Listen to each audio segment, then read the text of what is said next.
Yesu, jina lako Yesu, jina lako Yesu, jina lako Yesu, jina lako Yesu, jina lako Yesu, jina lako Yesu.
Saint-Esprit pour l'onction. Amen. Alléluia. Bienvenue dans la maison et la présence du Seigneur ce matin encore. Alléluia. Vous pouvez saluer la personne qui est à côté de vous en respectant les gestes barrières. Saluez-les et nous vous saluons également, vous tous qui nous suivez partout où vous êtes. Que le Seigneur vous bénisse. Amen. Être utile pour sa génération, la troisième leçon. Voilà ce qui fait l'objet de notre réflexion. Être utile pour sa génération.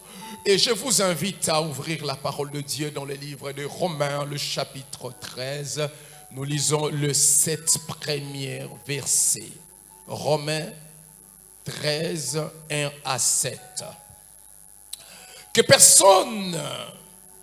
toute personne soit soumise aux autorités supérieures, car il n'y a point d'autorité qui ne vienne de Dieu. Et les autorités qui existent ont été instituées de Dieu. C'est pourquoi celui qui s'oppose à l'autorité résiste à l'ordre que Dieu a établi. Et ceux qui résistent attireront une condamnation sur eux-mêmes. Ce n'est pas par une bonne action, c'est pour une mauvaise que les magistrats sont à redouter. Veux-tu ne pas craindre l'autorité? Fais le bien et tu auras son approbation.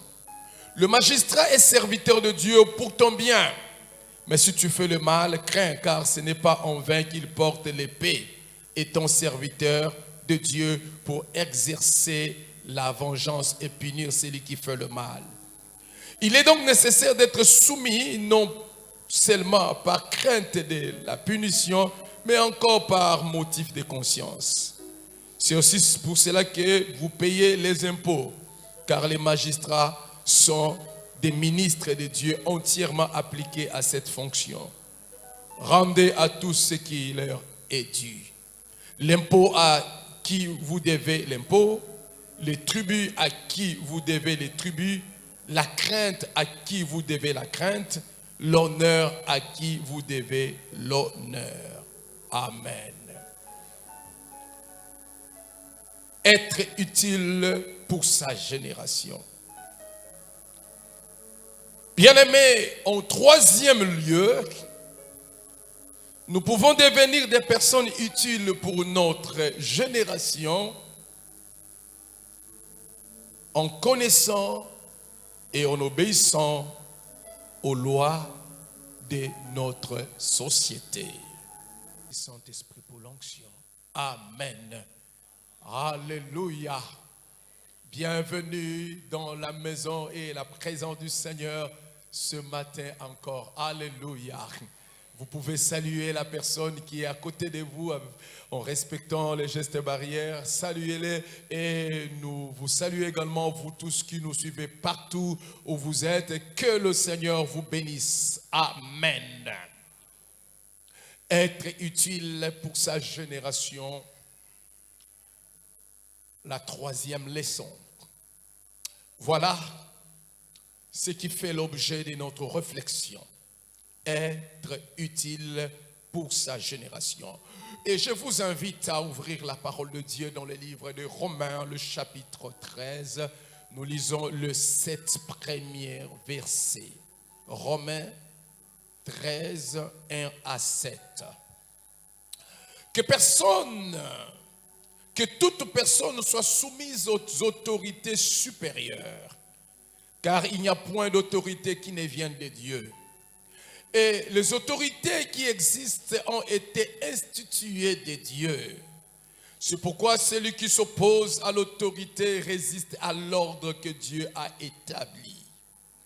Et ceux qui résistent attireront une condamnation sur eux-mêmes. Ce n'est pas par une bonne action, c'est pour une mauvaise que les magistrats sont à redouter. Veux-tu ne pas craindre l'autorité? Fais le bien et tu auras son approbation. Le magistrat est serviteur de Dieu pour ton bien.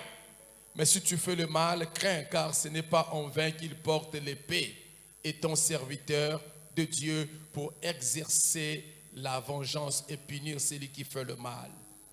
Il est donc nécessaire d'être soumis, non seulement par crainte de la punition, mais encore par motif de conscience. C'est aussi pour cela que vous payez les impôts, car les magistrats sont des ministres de Dieu entièrement appliqués à cette fonction. Rendez à tous ce qui leur est dû.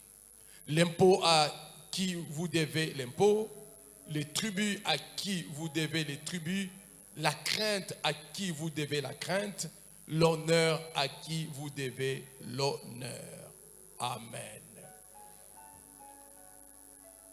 Être utile pour sa génération.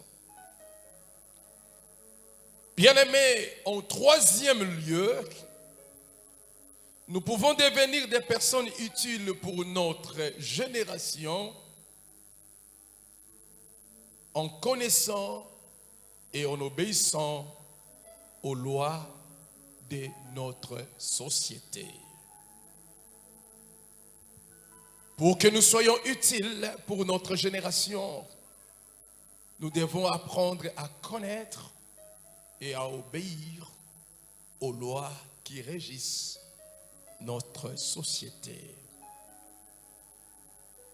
Nous sommes ici dans le livre de Romains 13. C'est Paul qui écrit cet épître, il écrit aux Romains. Paul écrit ces paroles aux chrétiens de Rome. Et il leur dit à tous ceux-là qui sont sauvés, il dit aux chrétiens de Rome, à tous ceux-là qui ont foi en Dieu, il dit à ce chrétien qui marche avec Dieu, que tous ceux qui sont sauvés et qui marchent avec Dieu, qui ont foi en Dieu, ils devaient apprendre à obéir aux autorités établies, c'est-à-dire aux lois de leur société, tant que ces lois ne s'opposent point à leur foi. Et bien aimé, dans quelles circonstances et dans quelle époque Paul donne cette recommandation aux chrétiens d'obéir aux lois de leur société, d'obéir aux lois de leur nation, d'obéir aux lois de leur patrie?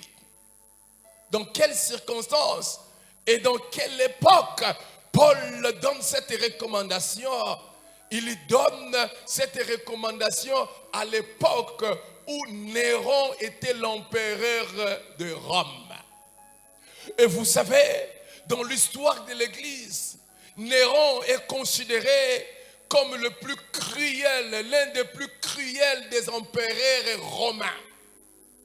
Néron est un empereur qui a sacrifié des milliers ou des dizaines de milliers de croyants, de chrétiens à cause de leur foi.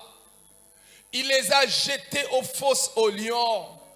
Ils ont été déchirés par des animaux sauvages à cause de leur foi. C'est dans cette époque-là où Néron est au pouvoir, c'est dans le gouvernement de Néron que Paul exhorte l'Église, encourage l'Église à être soumise aux autorités, à être soumise aux lois de leur nation. Mais pourquoi Paul donne-t-il une telle recommandation de se soumettre aux lois de sa patrie? C'est parce que Paul savait qu'un peuple qui ne connaît pas les lois de sa patrie, un peuple qui n'est pas soumis aux lois de sa société, jamais ce peuple n'avancera. Jamais ce peuple n'ira de l'avant. Un peuple qui ne sait pas se soumettre aux lois de sa nation, jamais ce peuple ne se développera et jamais ce peuple sera utile pour sa nation. L'obéissance, la soumission aux lois de la patrie nous rend utiles à notre patrie. Mes frères et sœurs, nous devons savoir une chose, que Dieu est le premier législateur du monde. C'est Dieu qui est la première personne qui a posé ou établi des lois qu'il a établies. Nous pouvons les trouver dans la nature, des lois physiques, des lois biologiques et toutes sortes de lois que Dieu a établies. Et sans ces lois-là, il ne peut pas avoir l'équilibre dans la nature. Sans les lois établies par Dieu, il y aura un désordre et la vie ne sera pas possible sur la terre. La Bible dit dans le psaume 48, 3 à 6, louez le soleil et lune. Louez-les, vous toutes, étoiles lumineuses. Louez-le, cieux de cieux, et vous, ô qui êtes au-dessus des cieux, qu'il loue le nom de l'Éternel, car il a commandé et ils ont été créés. Il les a affermis pour toujours et à perpétuité. Il a donné des lois et il ne les violera point. Il a donné des lois à la nature. Et la nature ne peut pas violer ces lois.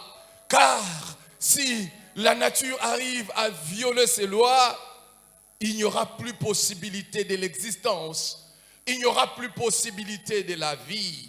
Dieu est le premier auteur des lois, le premier législateur.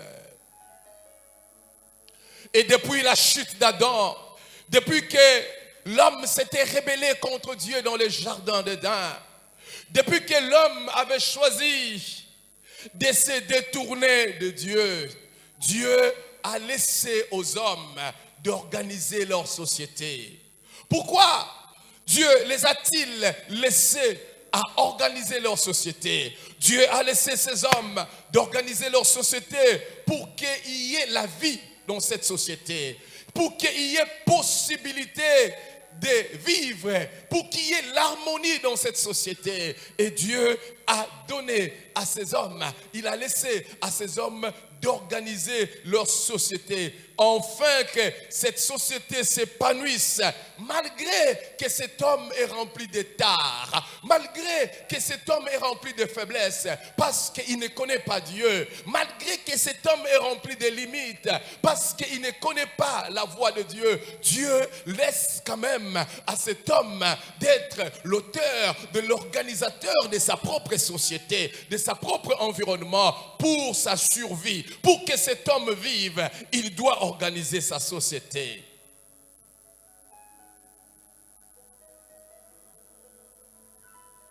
Bien-aimé, un peuple qui ignore les lois de sa société. Et un peuple qui ne sait pas obéir aux lois de sa société, ce peuple-là ne pourra jamais avancer. Ce peuple-là ne pourra jamais aller plus loin. Voilà pourquoi il est important en tant qu'un peuple, il est important en tant qu'une patrie, il est important en tant qu'une société. Nous devons connaître les lois de notre société, mais encore plus, nous devons nous engager à obéir aux lois, à nous soumettre aux lois de notre société, parce que notre vie en dépend. Notre vie en dépend. Et beaucoup de croyants ne connaissent et ni ils ne savent obéir aux lois de leur société, alors que la volonté de Dieu, Dieu a donné à l'homme d'organiser lui-même sa société. Des fois, il nous arrive de jeûner, de prier, de chercher la face de Dieu pour des choses que Dieu nous a donné de faire. Jamais Dieu descendra dans le ciel, sur la terre, pour poser des actes que nous devions poser. Il ne le fera jamais, car il a donné ce mandat à l'homme d'organiser sa société, afin qu'il y ait la possibilité de la vie dans son environnement. Si nous sommes incapables d'organiser notre société, si nous sommes incapables d'obéir aux lois de notre société, nous ne serons jamais un peuple qui avancera et nous ne serons jamais utiles à cette société. Alléluia. Et qu'est-ce qui fait que, bien-aimés, l'obéissance aux lois de notre nation nous rend utiles pour notre génération? Oui, frères et sœurs, lorsque nous sommes devenus un peuple qui obéissent, qui comprennent les lois de sa société, de sa patrie, de sa nation, et nous nous engageons à obéir aux lois de cette nation, aux lois de cette patrie, frères et sœurs, nous deviendrons des personnes importantes, des personnes utiles, des personnes qu'il faut pour notre société. Parce qu'il y a véritablement d'hommes et de femmes aujourd'hui qui ne sont pas utiles pour leur société. Il y a des personnes qui sont nuisibles, qui sont des destructeurs, qui sont tout simplement des casseurs, qui sont des personnes qui amènent le chagrin dans leur société.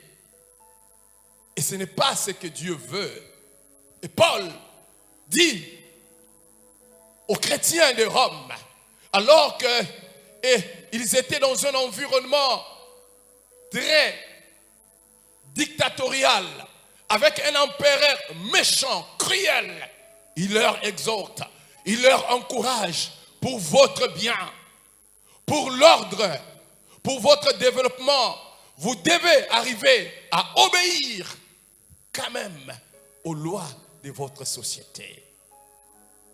Et laissez-moi vous présenter ce matin 3 raisons principales qui font que lorsqu'un peuple obéisse aux lois de sa société, ce peuple puisse devenir un peuple utile pour cette société.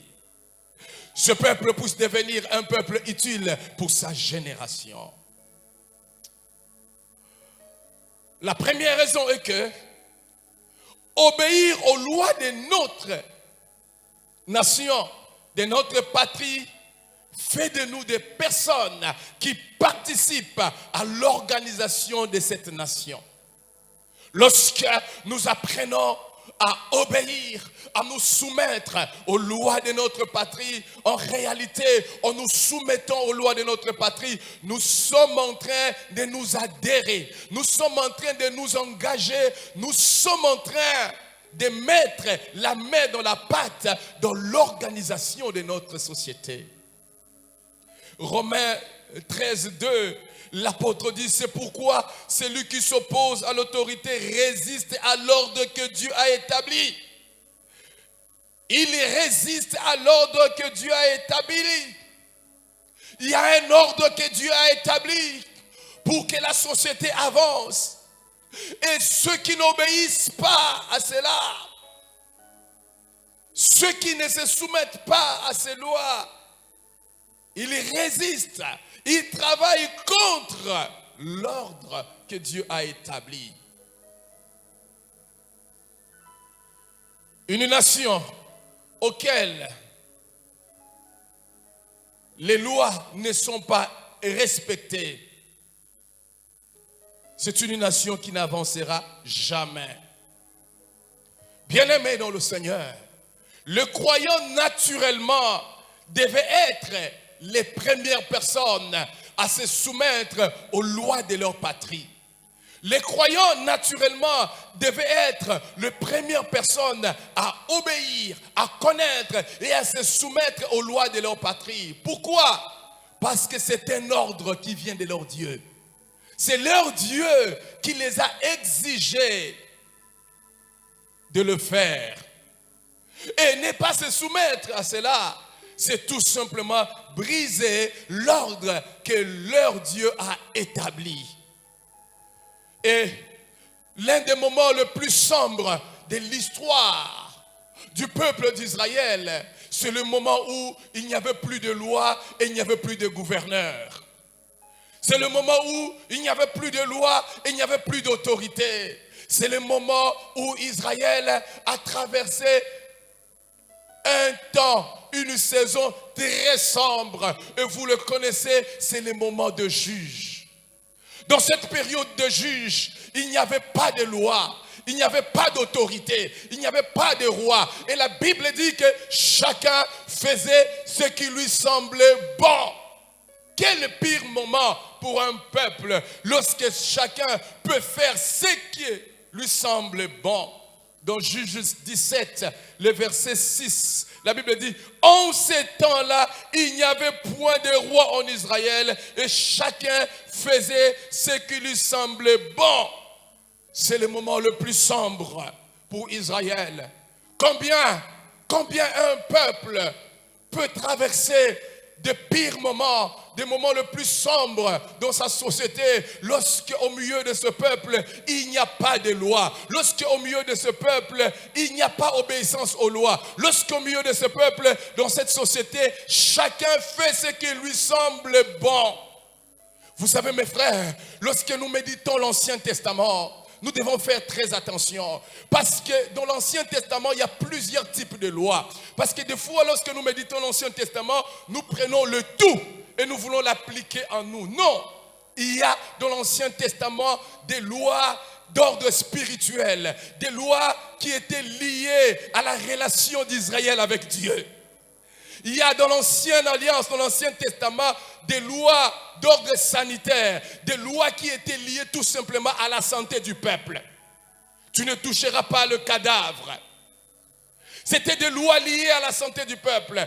Mais aussi, il y a des lois qui étaient dans l'Ancien Testament, des lois qui étaient liées à la vie sociale du peuple, parce que c'était un peuple qui était organisé, qui était dans un environnement. Il y avait des lois qui étaient liées à leur vie sociale.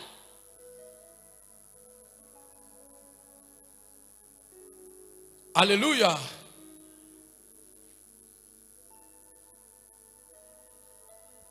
Israël a traversé le moment le plus sombre dans sa vie. Parce qu'en ce temps-là, les lois n'étaient pas respectées. La loi de Dieu était là. Mais il n'y avait personne pour le respecter et le faire respecter. Bien-aimés, retenons ces trois vérités. 1. L'environnement dans lequel les lois ne sont pas respectées, c'est un environnement dans lequel la vie, le bien-être ne sera jamais possible. Jamais la vie et le bien-être ne peut exister dans une société auquel les lois ne sont pas respectées. Si vous trouvez une société dans laquelle la misère, la pauvreté et toutes sortes de dépravations peuvent se retrouver, vous trouverez que dans cette société, les lois de cette société ne sont pas respectées. 2. Bien-aimés, le bien-être d'un peuple est toujours proportionnel à la capacité qu'a ce peuple à obéir aux lois de sa société. Plus un peuple obéit aux lois de sa société, plus un peuple est fidèle aux lois de sa société, plus ce peuple vivra le bonheur, plus ce peuple va prospérer, plus ce peuple va aller de l'avant. Regardez dans le monde entier, vous verrez, vous allez voir des nations dans lesquelles le peuple a appris à obéir à la lettre aux lois de leur nation. Dans ces nations-là, dans ces patries-là, ce peuple arrive à vivre dans l'aisance, à vivre heureux. 3. Tout peuple qui brille dans son développement doit nécessairement avoir comme sous-bassement le respect des lois de sa nation. Si vous trouvez un peuple qui se développe, qui monte, qui est en train de croître en richesse, en prospérité, sachez-le que sous ce peuple, il y a le respect de la loi. Il y a une question que nous pouvons nous poser ce matin. Sommes-nous vraiment un peuple qui connaisse et qui obéissent aux lois de notre nation?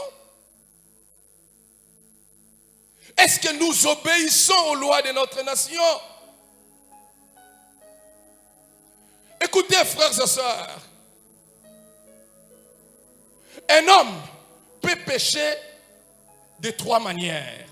Peut-être, ça sera pour nous une découverte ce matin. Premièrement, un homme peut pécher contre Dieu.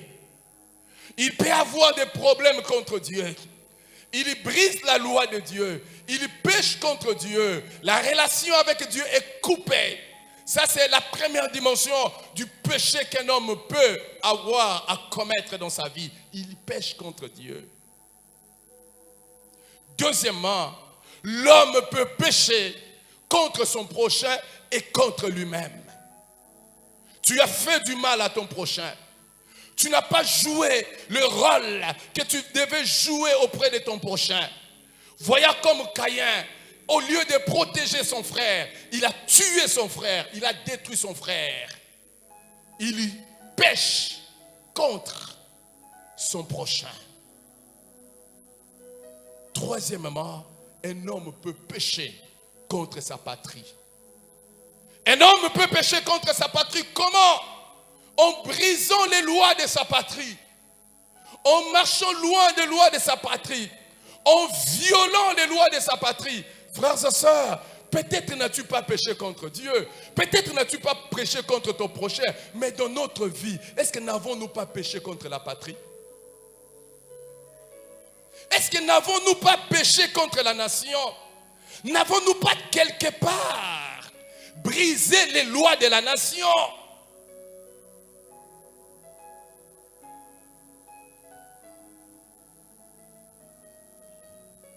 Nous sommes utiles pour notre société en obéissant aux lois de notre patrie.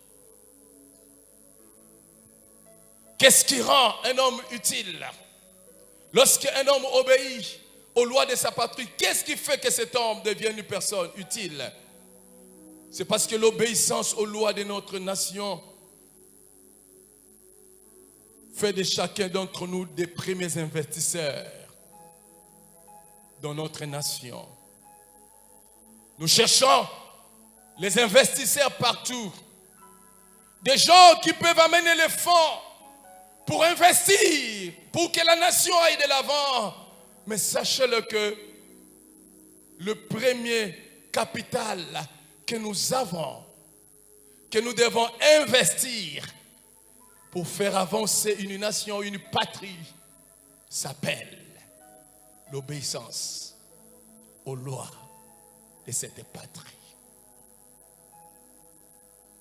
Romains 13, 2 à 3 dit, c'est pourquoi celui qui s'oppose à l'autorité résiste à l'ordre que Dieu a établi. Et ceux qui résistent attireront une condamnation sur eux-mêmes.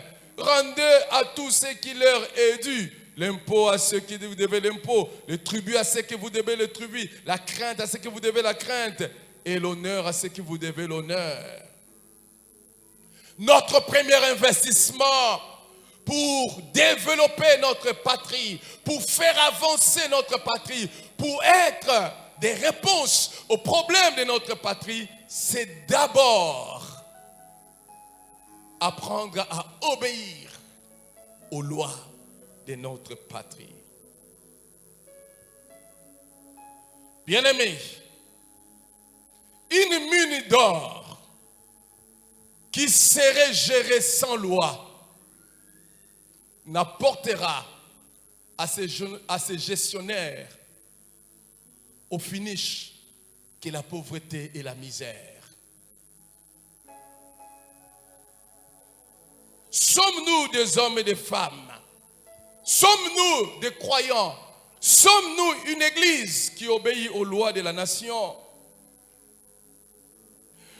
Il nous arrive peut-être de poser la question, ou peut-être vous pouvez faire ce constat avec moi. Essayez de regarder certaines nations du monde. Essayez de regarder certains peuples du monde. Essayez de regarder certaines patries du monde. Il y a des patries auxquelles 80% du peuple est idolâtre. Ils ne connaissent pas le vrai Dieu. Ils adorent des statues. Ils adorent des créatures. Il y a des nations dans lesquelles le peuple n'est tout simplement qu'un peuple athée. Ils ne connaissent pas le véritable Dieu.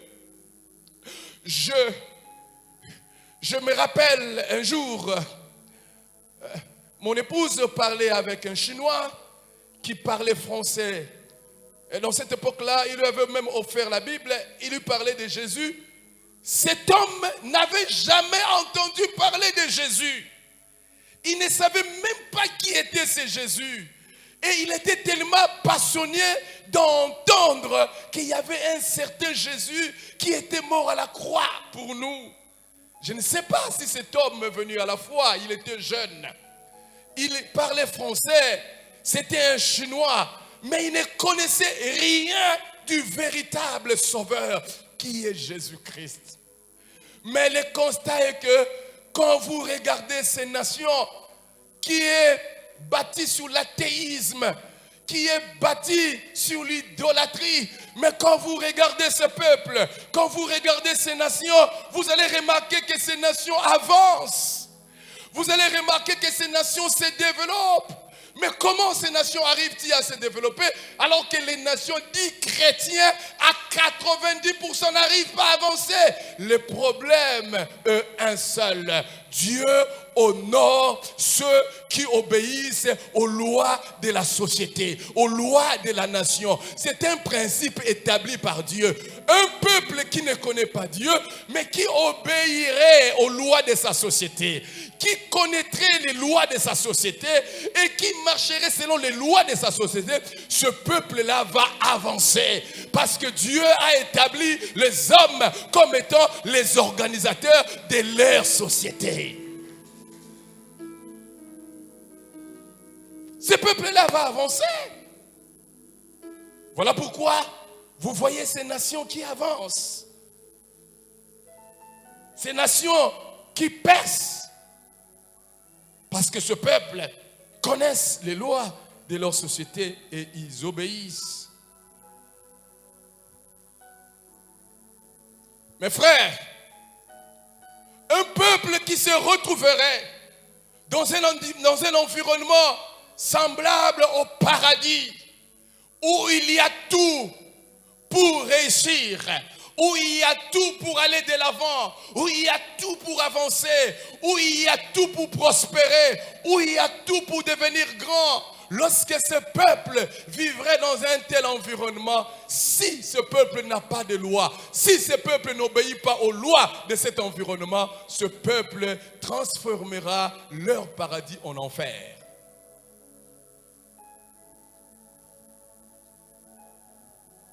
Ils transformeront leur paradis en enfer. Ils sont assis sur une mine d'or, mais ils ne profiteront jamais de ces mines d'or parce qu'il n'y a pas le respect des lois. Troisièmement, nous devenons utiles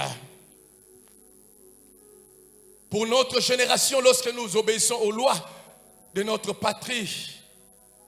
Tout simplement, quand nous obéissons aux lois de notre patrie, cela nous garantit un avenir meilleur. Bien-aimés, aussi grand soit l'attente d'un peuple, aussi puissant soit le désir d'un peuple d'aller de l'avant, si ce peuple ne se soumet pas aux lois qui sont établies dans son environnement, ce peuple n'ira nulle part. Ce peuple n'aura pas d'avenir. Mes frères et sœurs, quand Dieu veut faire du bien à un homme, quand Dieu veut visiter un homme, quand Dieu veut bénir un homme, quand Dieu veut faire prospérer un homme, quand Dieu veut élever un homme, l'unique chose que Dieu mettra à sa disposition, il mettra à sa disposition une loi que cet homme doit obéir. Il mettra à sa disposition une loi que cet homme doit exécuter. Et si cet homme n'obéit pas à cette loi, si cet homme ne marche pas selon cette loi, il ne verra jamais et il ne vivra jamais toutes ces bonnes choses que Dieu les a promis. Dans Deutéronome 30, 19 à 20, il est écrit ceci. J'en prends aujourd'hui à témoin contre vous le ciel et la terre.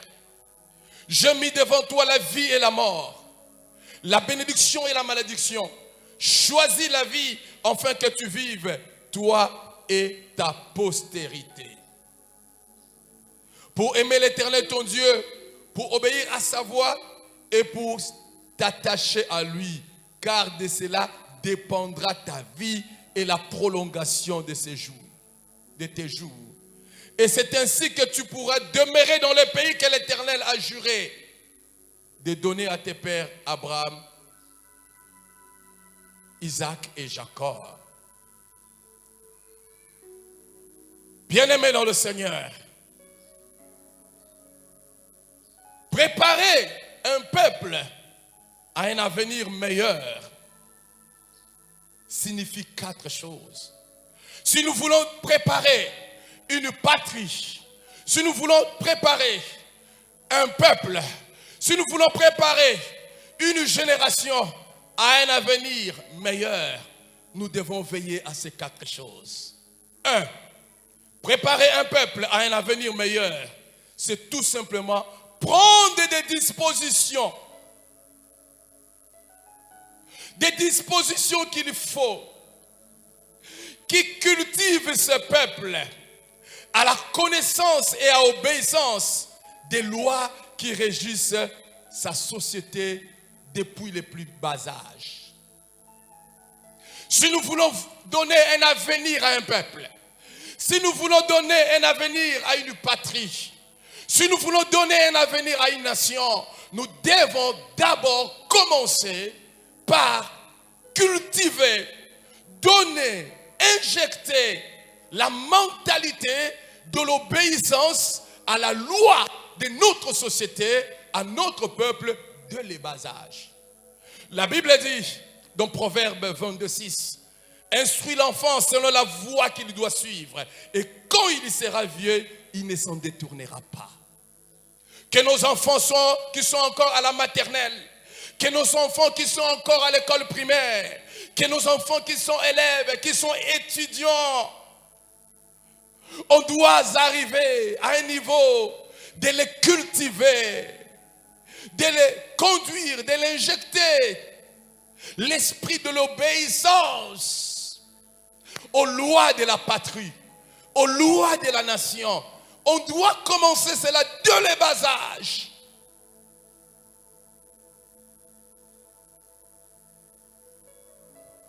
Alléluia.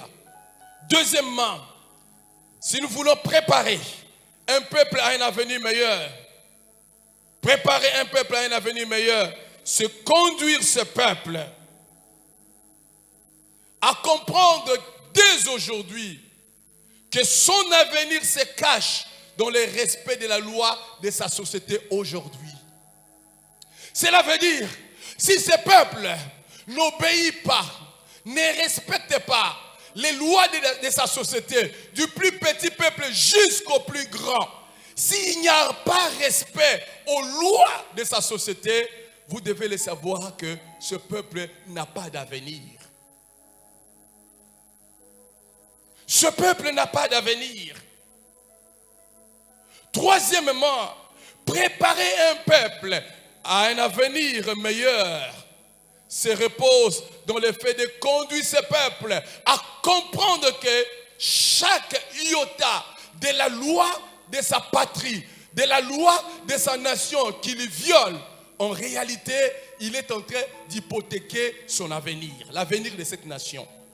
Chaque petite loi, chaque iota de la loi de la patrie que nous violons nous amène à hypothéquer l'avenir de cette patrie. Quatrièmement, frères et sœurs, de même que les lois de la nature, lorsqu'ils ne sont pas respectés, elles nous sanctionnent par des effets négatifs. Nous ne pouvons pas nous attendre à un avenir meilleur si nous n'obéissons pas. Nous ne sommes pas fidèles aux lois de notre société. Vous savez, frères et sœurs, les frustrations, la violence, la pauvreté, la misère, les rébellions et ces genres de choses arrivent dans une société. Le tribalisme arrive dans une société lorsque dans cette société, l'on n'apprend pas à obéir. L'on n'apprend pas à se soumettre aux lois de la nation, aux lois de cette patrie. Et frères et sœurs, laissez-moi m'arrêter un peu sur le tribalisme. Bien-aimé, le tribalisme est un poison. Un peuple qui choisit tout simplement d'établir au sein de lui l'esprit du tribalisme. C'est un peuple qui tout simplement a fait le choix de s'affaiblir et de s'autodétruire. Jamais un peuple ne peut subsister si il cultive au sein de lui le tribalisme. Jamais un peuple ne peut rester stable, debout, si ce peuple cultive le tribalisme. Vous savez, lors de la construction de la tour de Babel, les hommes ont choisi de parler une seule langue. Ce n'était pas la volonté de Dieu. Et cette seule langue a amené la destruction. Unissons-nous, parlons la même langue et nous allons atteindre Dieu. Dieu a regardé et Dieu les a dispersés. Parce que le tribalisme n'est pas de Dieu.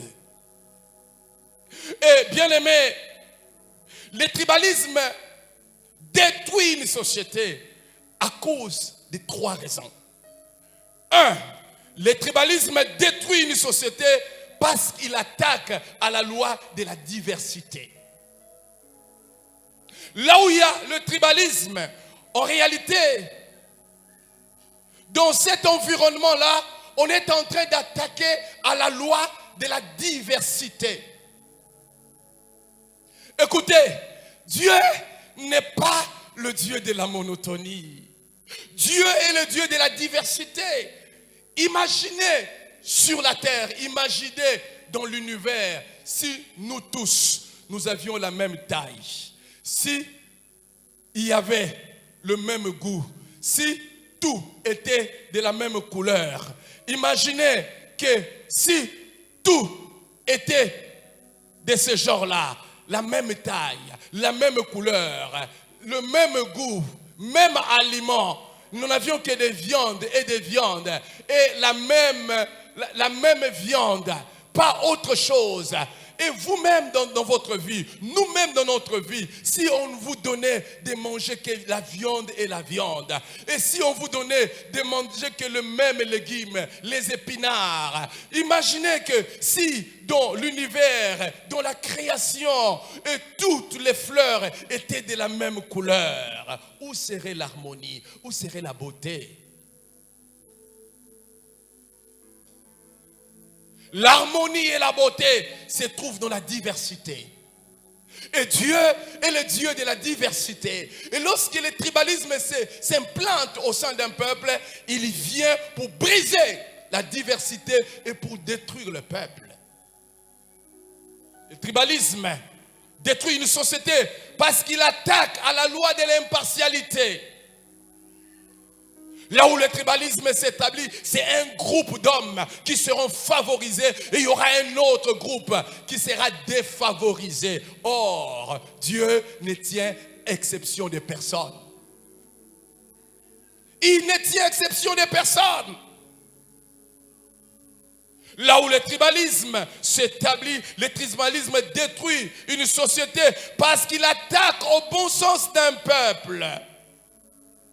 Lorsque le tribalisme s'établit au sein d'un peuple, ce peuple va perdre le bon sens. Car son jugement ne sera plus un jugement droit.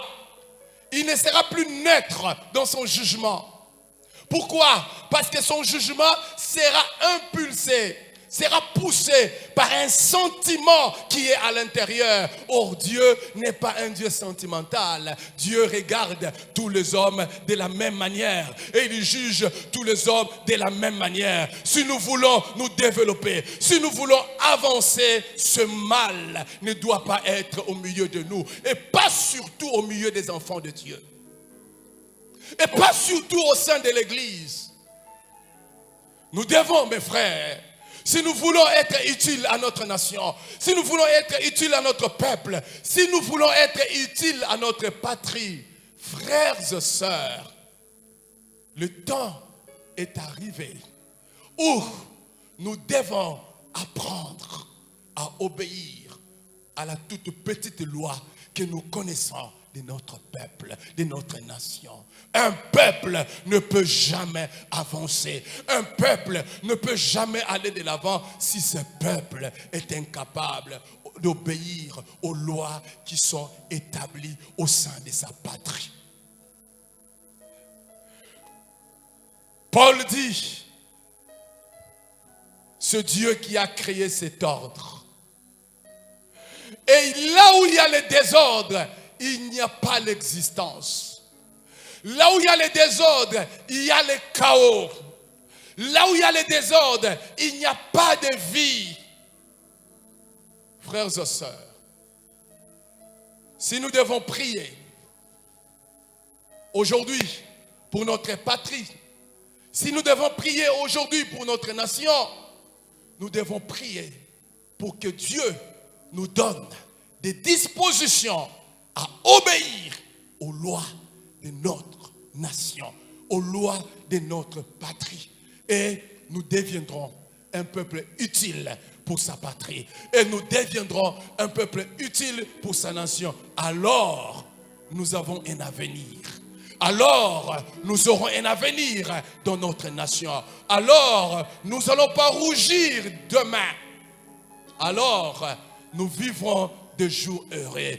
Parce que ce n'est pas de la volonté du Père qu'il y ait sur la terre des peuples qui soient misérables, pauvres, manquant de tout. Mais la volonté de Dieu est que nous puissions vivre heureux. La volonté de Dieu est que nous soyons bénis dans les terres auxquelles il nous a établis. C'est ça sa volonté parfaite. J'aimerais ce matin, peuple de Dieu, que nous puissions prier. Nous allons nous tenir debout là où nous sommes. Nous allons prier. Dieu, donne-nous les dispositions à obéir, à nous soumettre aux lois de notre nation, du plus petit au plus grand, sans exception. Est-ce que tu peux t'élever là où tu es? Car notre bonheur en dépend. Notre bonheur en dépend. Être utile. Alléluia. Est-ce que tu peux commencer à prier? Est-ce que tu peux commencer à prier?